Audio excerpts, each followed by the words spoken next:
Good morning. This is a site plan review committee meeting for August 6, 2019. Committee members present today are Dana Brangifardi, our city assessor, Ben DeCristoforo, building inspector, myself, Frank Stringy, city planner, Paul Cheever, deputy fire chief, and Joe Maglione, assistant director of water and sewer department. The first site plan on the agenda will be 126 Gore Road.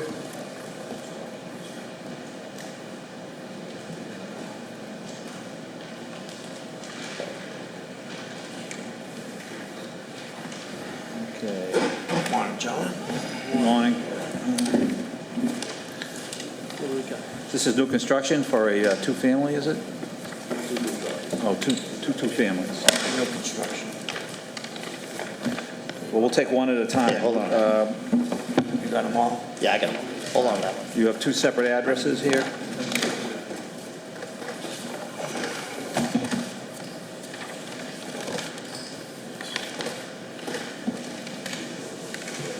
So you only have one address, 126. One address, 126 Gore. And the other one is Lot B. That's right. So it's right now it's tax map 28, block 438F, lots 26 through 30. It's a whole bunch of different assessors parcels. The totality of the lot is comprised of about 15,797 square feet. As you can see in the first aerial, it's currently occupied by an existing single-family dwelling, a garage, and a large shed. The proposal would be to create a completely conforming 8,000 square foot lot, which is shown as Lot B, and retain the remainder of the area as Lot A, which would be 7,796, which building would meet all the dimensional requirements, parking requirements, and I believe is allowed as a qualified lot under 1724-030. So if you flip to the last page, you'll see all the dimensional criteria. Two duplexes, 44 feet by 43 feet. We meet the setback from the intersection for the two driveways. Each driveway contains two spots, either side by side or one of them being tandem on Lot A. Utility connections will all be made out to Gore Road. Each one of the units will be equipped with a dry well so as to manage the stormwater management that's generated by the roof runoff. Lot is not in a floodplain. We'd be demolishing all the existing structures on site, including the shed, the garage, and the dwelling. And like I said, constructing the two new duplexes. This will require an A&R subdivision plan, which is currently being proposed. As you can see, it is a land court property. We're in the process, we just started the process to deregister the land so we can just move forward with a traditional A&R. Okay. So in demo, you're going to remove all water and sewer services that are into the property. You're going to put in new water and sewer services. Yeah, cut and cap everything at the main, and then install brand new services. Yeah. Okay. Correct. Everything's Gore Road. So both houses are similar architectural style? Identical. Rick, how big is that front entrance?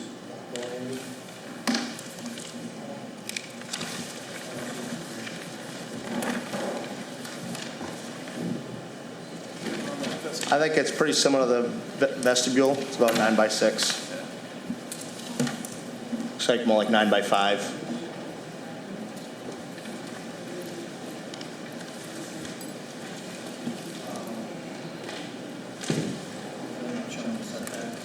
Yeah, setbacks are shown on that sheet there. That falls inside 20 feet.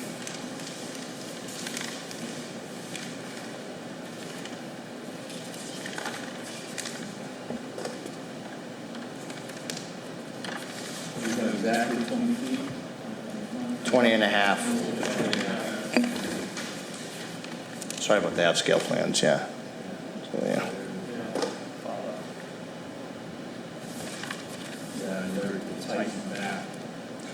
If it's not covered, if it's uncovered, does it have to meet? It's less than 4 feet off the ground. So we allow 3 by 4. 3 by 4? Yeah, Okay. which basically is just the main egress. gonna be a principal entrance. So the 3x4 landing can encroach another 20 feet? Yeah. All right, we'll have the architect modify that. That's not a problem. I mean, the way it stands architecturally is very pleasing, but that's the only issue. I think we'd rather have it completely conforming than seek relief. Yeah, So if we modify it to 3x4, yeah. then it can stay basically the way that it is? What's the dimensions now? It's like 9x5. It's going to take away from that architecture. I know.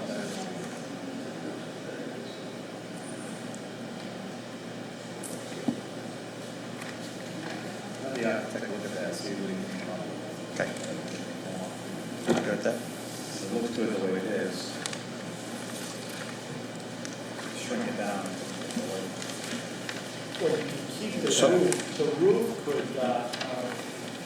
Yeah, but it'd look funny if the Yeah. roof came down and you had a little Yeah. landing inside of it. Yeah, let's talk to him and see what we can do. Maybe we can figure out a way that we can step in that part of the building or something and get it to within the 20. So then the long and the short of it is, if it stays 9x6, it has to be within the setback. Yeah, so what's the, one of these 6x6 columns? Yeah. Or we- maintain that. Okay. 4x4.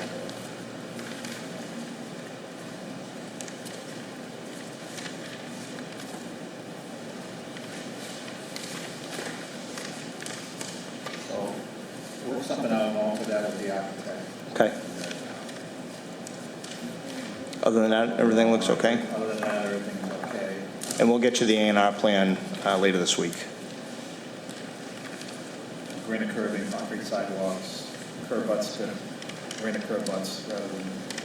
Yeah, there's no curbing out there right now. It's just an edge of pavement. So we'll work with the city engineer to see what he wants to do relative to that.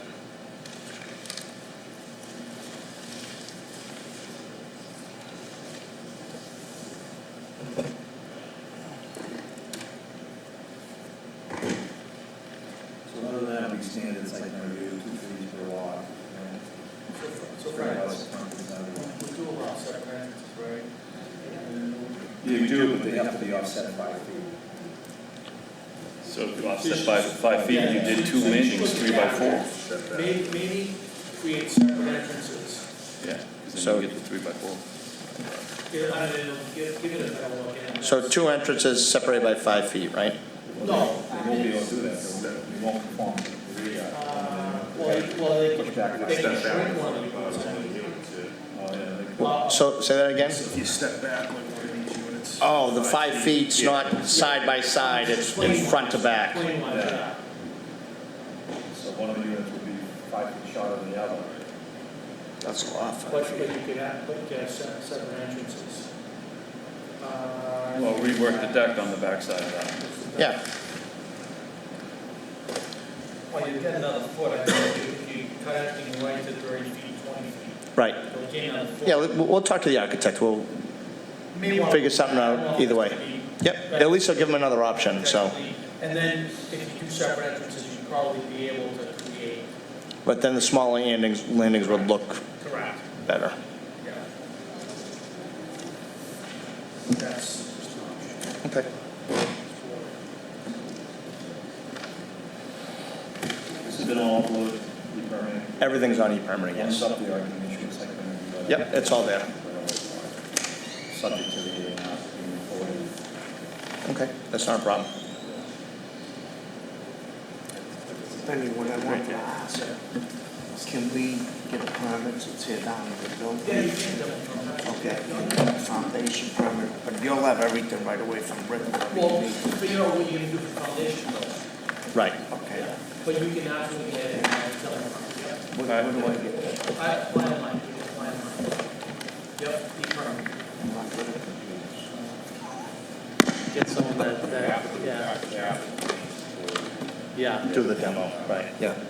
You need details for the demo, and you need a safety plan ahead of time, how you're gonna take those down, your precautions, whoever's doing that. They'll be right. Me at construction. It's good to be right ahead of time. Okay. All right. All right. Okay? do it today online or tomorrow. Yeah, we'll take a look at it. Great. This is yours. Thank you. Thank you, guys. See you later. Frank, take it. Congratulations on your son. Thank you, Joe. Take care. Site plan for 235 Conan Street.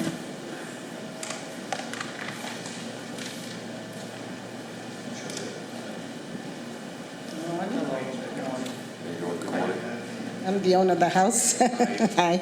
I'm Alex Turco, ADP Carpentry. I apologize, I was talking to Dana earlier. I tried to download the PDF for the site plan, and I didn't have a chance, unfortunately, to go make you guys all copies. It wouldn't upload. I went next door to see if we could do it on the portal. Wouldn't do it. Okay. So these are the site plan proposals. So we'll be, Want to demo the existing property and build a new two-family on the same property.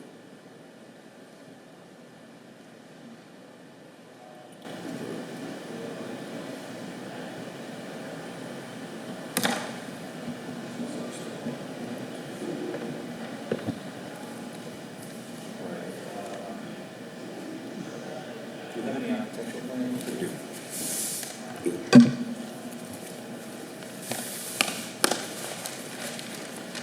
Should be fun.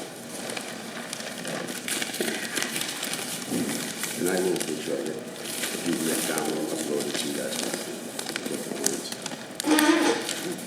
I was actually there doing it the day that they were just working on some improvements.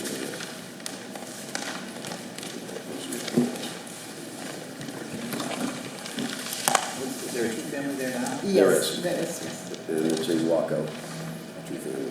The house is old, and my son is gonna, they have a baby, they want another baby, and the house is too small, we can't fix it, because the foundation is not good. So So, proposed to demo the whole foundation Okay. and build a new 24 feet is frontage yard, setting the house back 24 feet. Right now, the house sits about 8, maybe 10 feet from the street. yeah, Yeah, What is your height? height of the peak. We have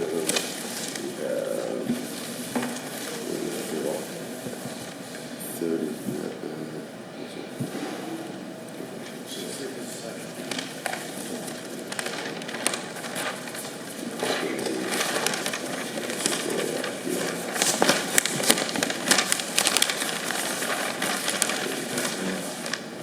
So, 28. Okay, you're under 30.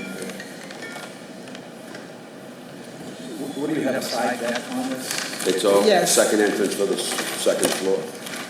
So it's going to be their second. First floor, second floor. See, one thing, you need 10 feet for at least one side, Yeah. so you're gonna have to move it over. Well, he's got 10.5 here and 9.5 on Oh, one you do, side. I'm looking at the width of the lot. Yeah. oh, yeah, it's the same thing. Yeah, yeah. Very good. So, what's the dimension of this? 30, the width of that's 4 feet. I believe it was 4.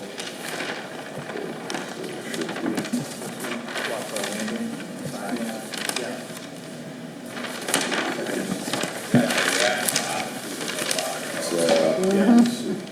The deck is the door, it's at 2 4, it says? Looks like.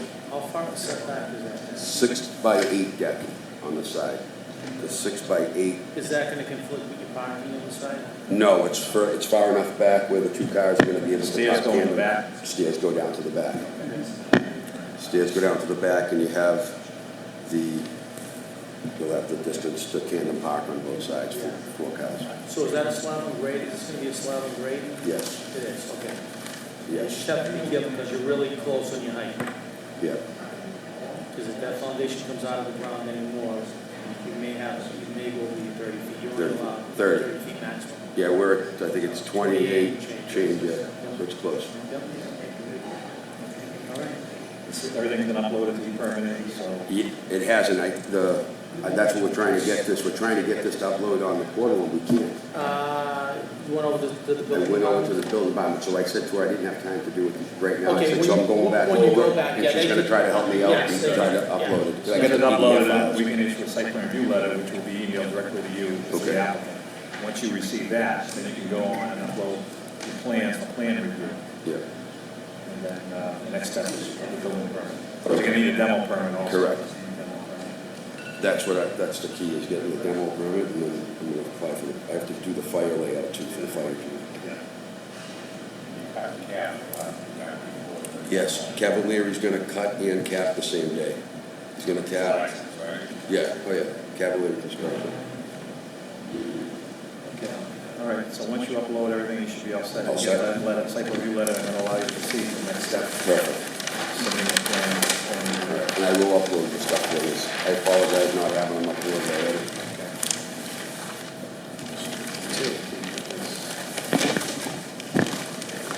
I mean, if you guys want, I can leave you Tear these. down and rebuild the two-family. I know, home instead. everything. But you want it on the computer? Correct. They're making the house now non-conforming, they're gonna make it conforming two-family. All set. All set. Get the fire layout. Yeah, I'll so have I that. apologize, I had to step No out. problem. So for the demo, you need to have a safety, whoever's doing your demo has to have a safety plan put together on Correct. how it's going to occur, and you'll have to have a fire detail there during the process. During the process. Yeah, Okay. okay, so whoever's doing that can reach out to me. That's fine. Both well. I will make sure that happens. Okay.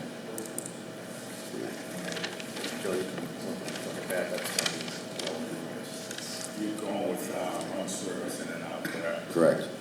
What are you doing exactly? You have same meters or separate meters? No, Separate. separate. Separate meters. Everything's separate. Yeah. Keep in mind, zoning requires 40% of the front yard to be landscaped. So you'll have to take a look at that with your dimensions. We require new sidewalk and granite curbing in the front. There's no curbing on the whole street. I know.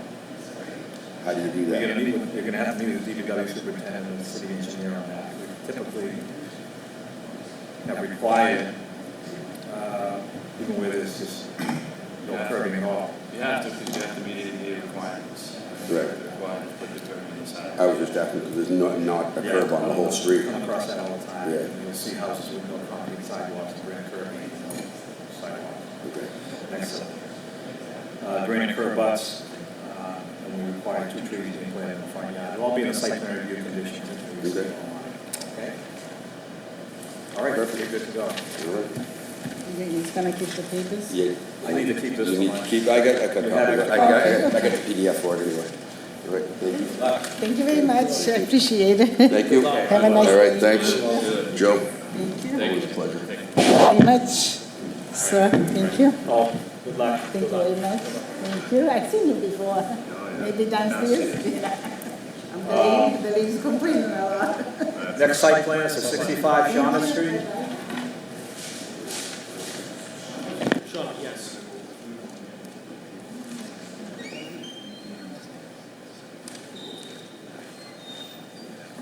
How you doing? Okay. So, Is this for the one that you've been coming to the building department for? or is this another project? This is another Oh, project. Yep. So, The site plan? yes, Yeah, let's take a look at the site. What are you proposing? well, nothing's actually changing, but there's land regulations. The last time I checked, for floods, that is the only reason we couldn't put to fully furnish the you want to basement. speak up, sir? To fully furnish the basement. That's the only issue that we had with this, that you guys weren't letting us fully furnish the basement because it's too low. But I wanted to submit it to site review to see what you guys would say about it first before submitting the permit over there. Okay, so just one more time, what are you proposing to do? Putting another unit in? Yes, in the first floor. Are you putting a unit? So right now it's a single family, you're trying to make it a 2? Yes. Okay, so, yeah, I could tell you that you're, what's it, almost 20 square feet. I know, I don't understand. So I can tell you, you've got a couple of issues here. One is the parking requirements. You don't meet the parking standards. And the lot size, for a two-family in the floodplain, you need 6,000 square feet for lot size. I don't know how he's showing a lot area of 11,000 square feet. That doesn't make sense. What is it? That, like 80? It only shows a 60 by 80. It's only 4,300 square foot lot. Yeah, that's what I wanted to talk about, the flood zone. Is there anything we can do to go get around that, or? There's nothing, sir. You cannot have any habitable space below the Yeah. base flood elevation. But there's already some habitable spaces, just not full. There's something habitable right now? Yes, this is the existing. There's a bedroom, then there's a bathroom, Okay. but we want a full. All right, so let's go through everything. So you won't be able to make this a two-family. You don't meet the requirements, Okay, okay? right. So are you still trying to propose to renovate what's down in the basement? Yes, Yes, you just can't put a kitchen there and another unit downstairs. so no kitchen. No, because that would constitute, this would be Okay. two units, and you need over 6,000 square feet for a two-family, and again, you don't meet the parking requirements for a two-family. Yeah. So this will be just a pure building department review. If you want to come by the office, we can take a look at it, see what's established, if there's the bedrooms established there, and the habitable space in the basement, and then we can take it from there. Okay, All right? thank you very much. Thank you. I appreciate it.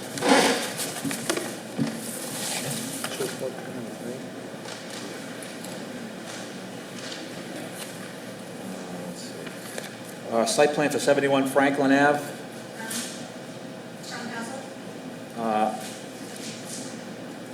By Joseph Shannon.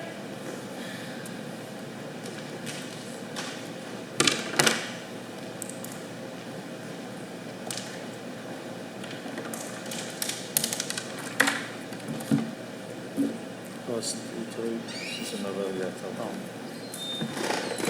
Good morning. Hi. My name's Amanda Cornwall. I'm the Government Relations Project Manager for Crown Castle in this area.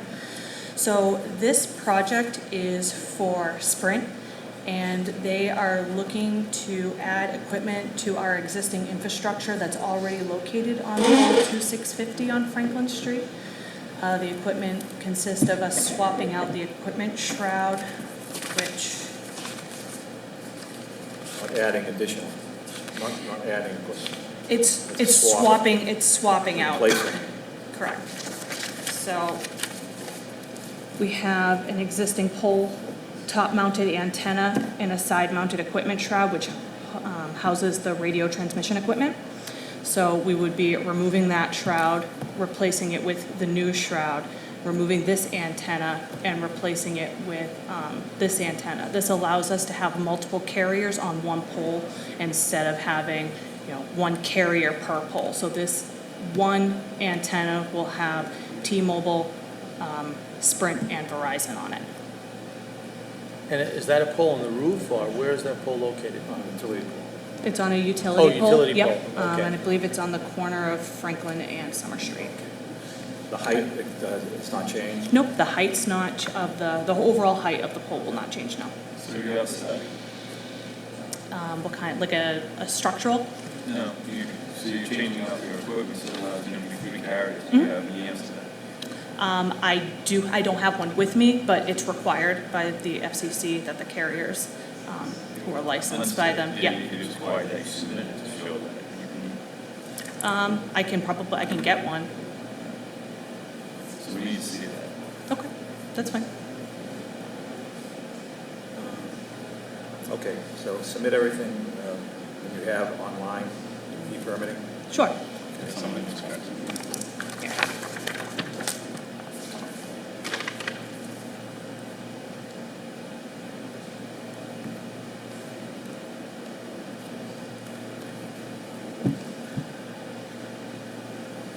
Place the existing. Yeah, but she's changing carriers, it's changing. So it's going to be three carriers involved. It's actually the first time I've ever heard that. I was told that's not possible. Crown Castle is a shared infrastructure company. That's our business model. So instead of having T-Mobile, Sprint, and Verizon all on one pole, it allows us to have the least amount of redundant equipment. So new fiber, new digging, we can pretty much swap this equipment out same day, couple days. And it's less disruption to the city and the residents.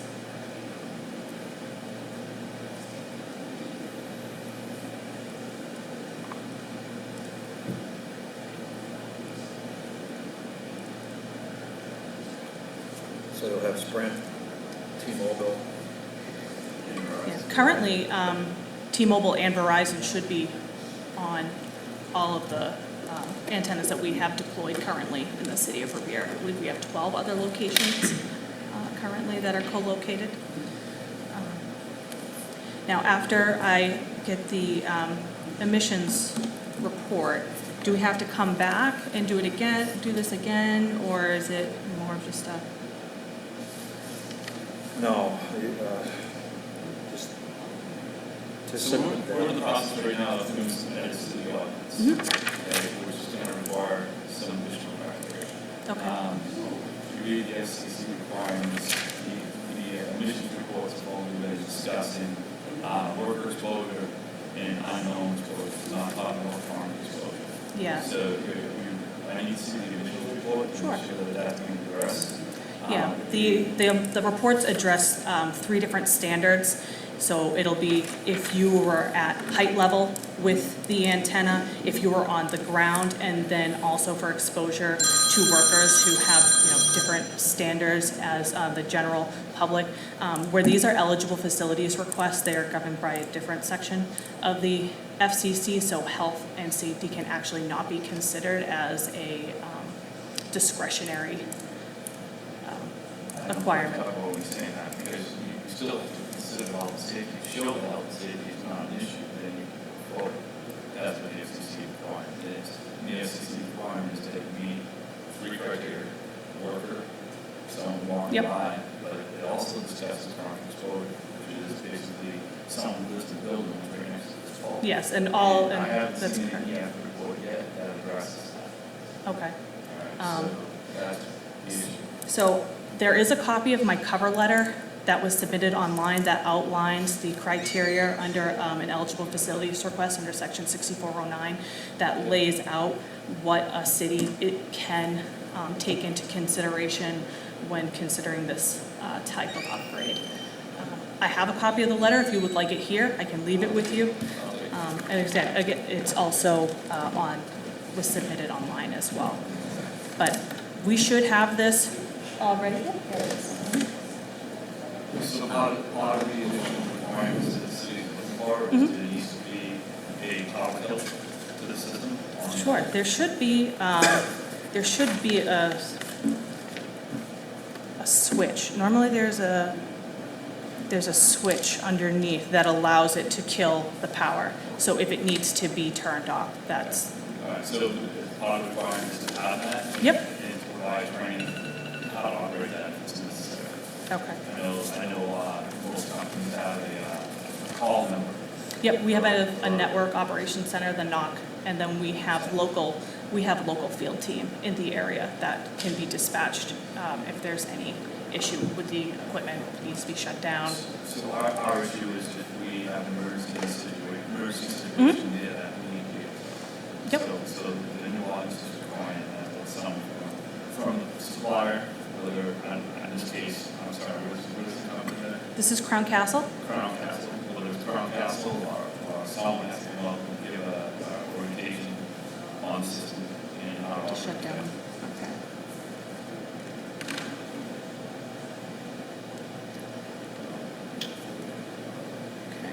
And I'm confident in that. Okay.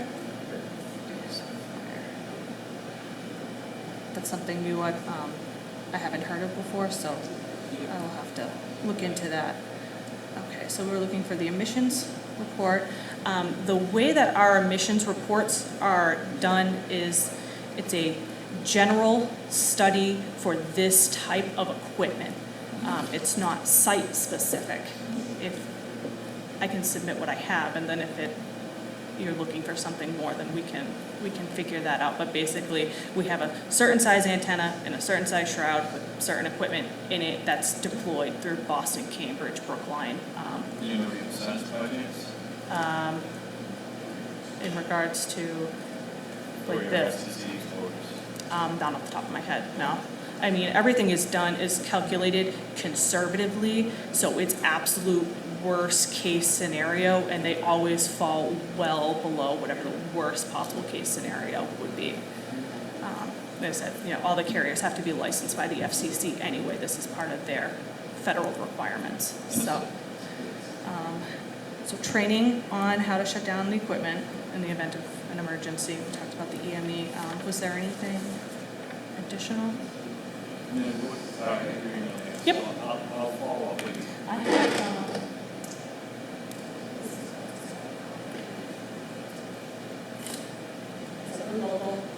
we have an office in Woburn. I'm in Westboro, so I can leave a couple cards for you.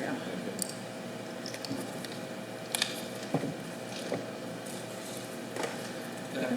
So we'll get the application, we'll get back to you with some additional criteria. Okay. I do need that before. Yep, no, I should be able to get that as soon as I get back to the office and get online and submit it through the online portal, correct? Okay. Yep. So, Right. as far as the clock's concerned, we shouldn't need any paperwork before the clock's. The shot clock? Yeah, Okay.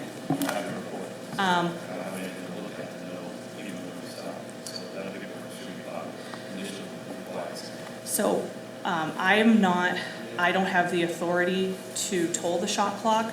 The shot clock starts from the day after the application is submitted under the FCC requirements, which is a 30-day shot clock. The original contact I had with the city clerk was on July 3rd.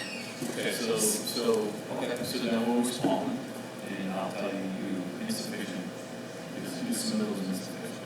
Okay, and it's up to your response, so the clock makes sense. Okay. I don't have the authority to toll the shot clock, but yeah, if you would like to send that over to me, I can move it up the chain. Okay, just understand this is the first time we've had to use a carrier on a pole, so Okay. it's new to us. Yeah, no, I completely understand. It's like, this is Crown Castle's model. This is what we do. If you'd like to see like a site visit or anything, we are in Malden, Everett, Cambridge, Boston, Brookline. They all have this similar, with the three, yep.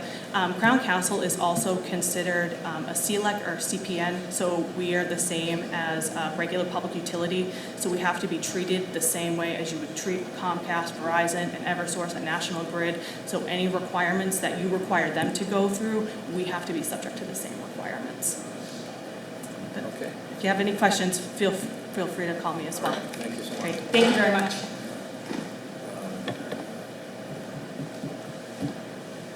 Rick, do you have another client here? No, No? we Okay. don't even know this guy. All right, good. We're here for the NRP group, the Erie Boulevard, and a sign.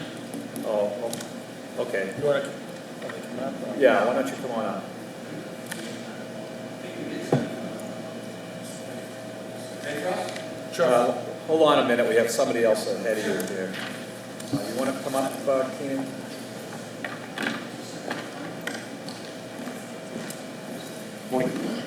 Keenan Bryan, Externet Systems. So you submitted 34 applications. That's correct. Here. Mhm. Okay. I'll let the deputy give you the information that we're looking for. All right, so I haven't seen it online, and I've heard some of the conversations happening today. I did. So City of Bay right now is in the process of changing its ordinance. Mhm. We feel that we can come in the next couple of weeks. There's a couple of changes we'd like to see in terms of what's submitted for the small cell locations. One of them is including a power kill for emergency. I know you have knock numbers to bring them up, but I'm being told those knock numbers, they can only respond within a 4-hour window. Okay. If we have an emergency, we need to go power to that system.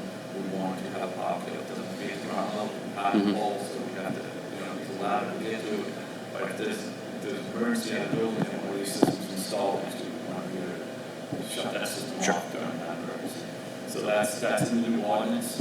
Also in the emissions reports, okay, from what I understand, reading the FCC requirements, the emission reports have 3 criteria. I'm not going to use the exact terms correctly. One of the criteria is worker exposure, 6-minute time-weighted average. Then there's the unknown person exposure, which is 30-minute time-weighted average. But the FCC said also said you need to talk about chronic exposure. Which is the long-term. I haven't seen a report yet that talks about chronic exposure. So some of these are installed on poles that are in front of homes. The reports need to look at that and talk to that exposure. So we're looking for the reports to come back with that information as well. Okay. And that sounds entirely reasonable. What I would suggest to the board today was just go ahead with the denial and let us move forward with the understanding that the shot clock is started, but it's incumbent upon the city to reach out to Extenet, and within 30 days, you can request all the information that you would like under the FCC guidelines. So that would basically stop the shot clock, and it would give you guys a breather. We would deliver the EME study, and then that, once we got all the necessary documentation back to you, the shot clock would kick in again. And that's, it's very important that 30 days doesn't go by, because at that point, you technically can't request anything. So that's the way I would like to see it go. And then we can see, and I've done this in other cities. One time it worked out, another time it wasn't. So, we kept doing the tolling agreement, and it kind of carried on for 6 months. But if this is something, like I said, I can deliver to the city whatever is requested of us under the FCC. All right, so I think that's what we should, I think we should deny and respond to it and say this additional information. And that's well within your bounds. yeah, so you'll get that denial and permit. Yep. And then have Paul reach out. I'll get, we have a different attorney than he dealt with on the city agreement, but nonetheless, it's still not in the same office. All right. Okay? Okay. Good. All right. All set. Thank you. Thank you very much.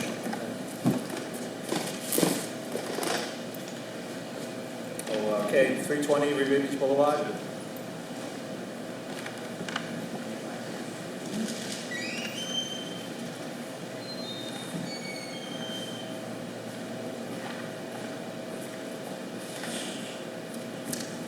So, I'm John Scheib, and I'm here on behalf of the NRP group. And if you recall, Rick was very helpful, and is the civil engineer on the project. And as you can see, he just happened to be here this evening, today. So, project is going great. It's under construction, and I think you probably recall, we weren't sure what the signage would look like on the property. They didn't know the name, branding, or anything. So at this point, Janice Carroll, who works with me, and we're just looking to give you an update as to what we think the sign would look like, what we want it to be, and start the process. So in the big picture, if you recall, this is Revere Beach Boulevard, and here's the footprint of the building. We want to put a sign as you approach going north. There'll be a sign on this side, and if you're headed south, there'll be a sign on that side. So this is the better view perspective. So this is looking north. So that's the signage that we would put on the side. And we really did, the sign designer looked up and down Revere Beach Boulevard and Ocean Avenue to see what some of the other projects look like. And, so looking for, your guidance on this. Nothing's that large. Pardon me? There's nothing that large as far as signage in existing buildings, in residential buildings. I understand you have to have your placemaker there. And that elevation is okay, but the northern elevation, where you have other residences beside you, you'd have to require that sign be downplayed a little bit, not to be lit. And backlit. The other sign is shown as backlit. Both signs shown as backlit. Yeah. Yeah, we'd have to tone it down on the northerly side because of the adjacent residential structure. Mm-hmm. Okay, well, we can take some notes. That's in the night view. That looks like the night. That's the night view? Yeah. So at least it's not bright, it's the letters themselves that are trying to show some light to them. But their backlighting guarantee will get compliance. Sure, yeah, we're willing to, you know. So what does it look at the daytime? It's just, they're not backlit during the day, or are they? No, they won't be black, back at the end of the day. So it just be white. Mm-hmm. What's the size of each letter?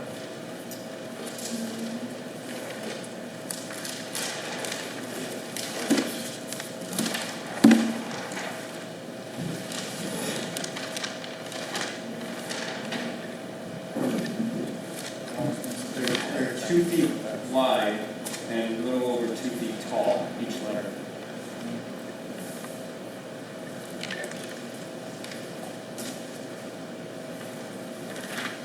That would be the only condition, that, the one on the northerly elevation, not be backlit. Sure, not be backlit at all, or dim, or maybe? Or between the hours of 11 p.m. and 6 a.m. or something. No, just to Sure. avoid problems in the future, let's just keep it Okay, as white letters or whatever okay. color you're going to use. Mm-hmm. And if they If you wanted want to to... accent it with letters that are that color, without any lighting, Uh-huh, that's fine. okay, But on the southerly side, you can keep it, there's standard white letters in the night that have that tone. Yes. Backlit, that's fine. yeah. And what about any other type of lighting, if they were to, instead of backlit, come up with some design, facing up, that sort of thing? And I'd have to talk to the designers, to come up with something. If we did, maybe we could propose something and see if it flies. Yeah, you can propose something. Yeah. We can take a look at it. Okay.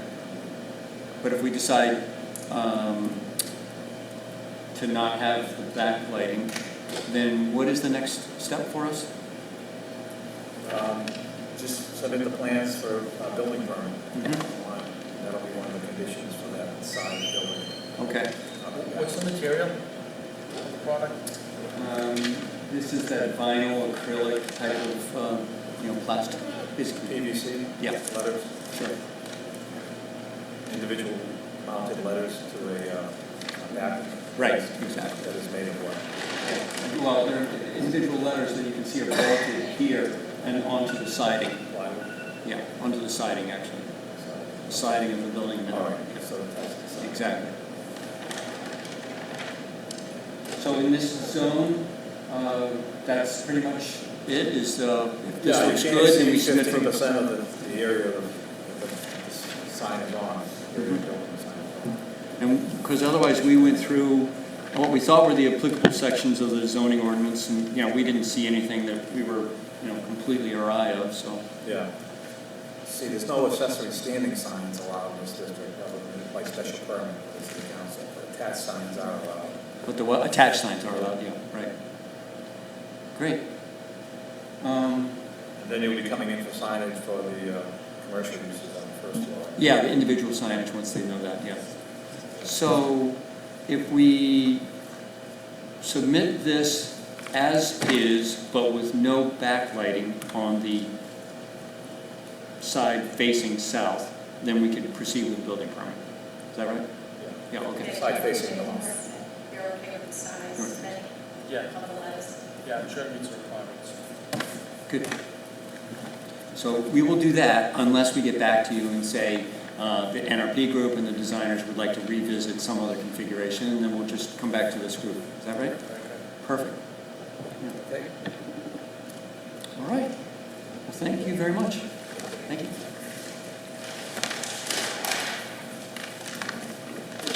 All right, that concludes the site plan review committee meeting for August 6, 2019.